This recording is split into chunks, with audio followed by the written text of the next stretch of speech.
jawabannya. Nah, tafadhali. Ustaz, ya, saya ingin menanyakan berkenaan dengan COVID-19 yang sekarang ini. Apabila kita memiliki rumah atau misalnya atau apartemen gitu Ustaz di Jakarta, terus kemudian tiba-tiba di sebelah di lingkungan kita itu tiba-tiba dibuat rumah sakit khusus untuk pasien-pasien COVID-19 gitu.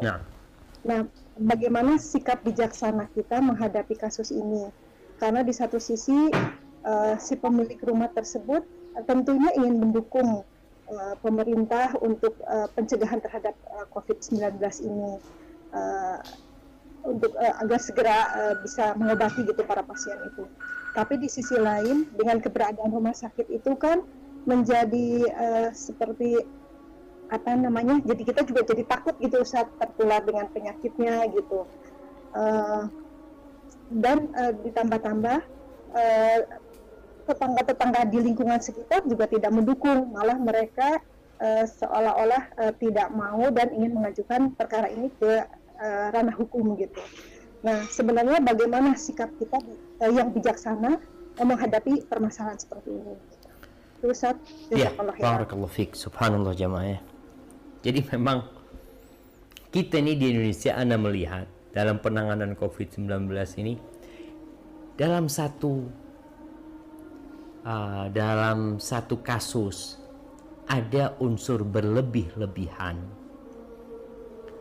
Di kasus lainnya kadangkala terlalu meremehkan. Contohnya nih dalam penanganan jenazah umpamanya, sampai umpamanya nggak ditayamumi untuk orang, padahal ketika dia hidup perawatnya itu ya ganti infus dia, kasih makan dia. Kemudian ketika meninggal dunia terus tidak disentuh sama sekali, sehingga tidak ditayamumi wala apa. Ditayamumi dari atas plastik umpamanya. Gimana tayamum di atas plastik? Ketika dia hidup, ya sudah, ketika dia mati selesai tayamumi, orang semuanya pakai APD umpamanya. Setelah itu dibungkus umpamanya, selesai. Sehingga akhirnya ada muncul ketakutan di masyarakat dengan jenazah COVID-19. Mereka akhirnya menolak. Padahal nggak seharusnya seperti itu. Anda melihat di Mekah, di Madinah, ditanganin sesuai dengan aturan yang ada, tapi juga tidak berlebih-lebihan. Maka hendaklah mungkin kita tidak terlalu paranoid dengan urusan COVID-19 ini. Karena kesian, Anda melihat ada perawat-perawat yang kemudian ditolak ya dari tempat kos-kosan mereka. Terus siapa yang akan menampung mereka? Maka nasihat Ana kepada semua masyarakat, ketahuilah bahwasanya pandemik ini menimpa kita semua. Kita harus bergandengan tangan dengan pemerintah kita untuk mendukung program-program yang memang telah dibuat demi menyelesaikan urusan COVID-19 ini. Ketika tadi disampaikan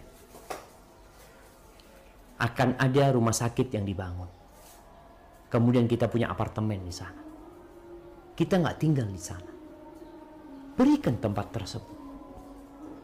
Tinggal bagaimana masyarakat meminta kepada pemerintah jaminan keamanan buat kesehatan mereka. Karena tadi kita bicarakan, kita juga nggak boleh meremehkan kondisi yang ada. Kita sudah melihat banyak para medis yang terinfeksi. Mungkin di beberapa negeri ribuan mereka yang terinfeksi. Itu para medis yang harus ngobatin orang-orang yang sakit. Karena apa? Karena mungkin ya dia harus berinteraksi dengan orang yang terkena COVID-19. Tinggal sekarang ketika dibangun di tempat itu, masyarakat ada yang di sekitar sana berusaha untuk menjaga diri, tidak keluar rumah. Kemudian minta, pokoknya sesuai lah dengan SOP yang sudah dibuat. Selama itu tidak bertentangan dengan syariat, ya kita dukung bersama-sama. Maka nasihat Ana buat anti yang punya apartemen, berikan bismillah untuk untuk dipakai oleh mereka selama ini. Mungkin 1 bulan, mungkin 2 bulan selesai insya Allah. Adapun ketakutan masyarakat yang di sekitar, ketakutannya boleh takut tapi nggak boleh panik. Boleh takut tapi nggak boleh paranoid. Tinggal dilihat bagaimana kita menyikapi hal itu. Maka harapannya jangan menyikapi sesuatu itu tengah-tengah saja. Jangan berlebih-lebihan, karena kemarin ada yang belanja pakai hazmat ya, pakai APD lengkap gitu, berangkat kemana? Ke mall. Jadi takut semua yang di mall. Tapi ada juga yang nggak mau pakai masker, yang merasa aduh nggak ada masalah, nggak ada penyakit ini itu. Nah, Ana lihat arahan-arahan dari pemerintah kita yang insya Allah sudah mendapatkan dukungan dari pihak MUI.